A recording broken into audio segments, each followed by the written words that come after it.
how to stop Proton VPN from launching at startup on Windows. In this video, I'll show you how to stop Proton VPN from launching at startup on Windows. To stop Proton VPN from launching at startup on Windows, what you need to do first is to go ahead and open the Proton VPN app.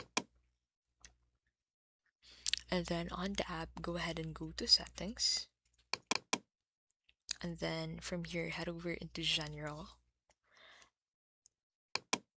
And then make sure to toggle off start on boot and connect on app start.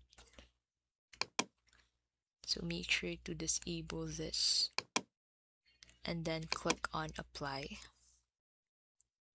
So you can also disable this from your task manager.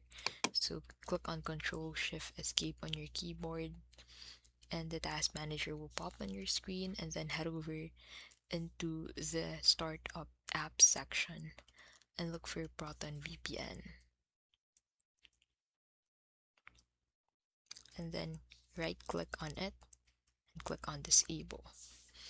And that is how you can basically stop Proton VPN from launching at startup on Windows. If this video was helpful, please don't forget to give this video a like and subscribe for more videos like this.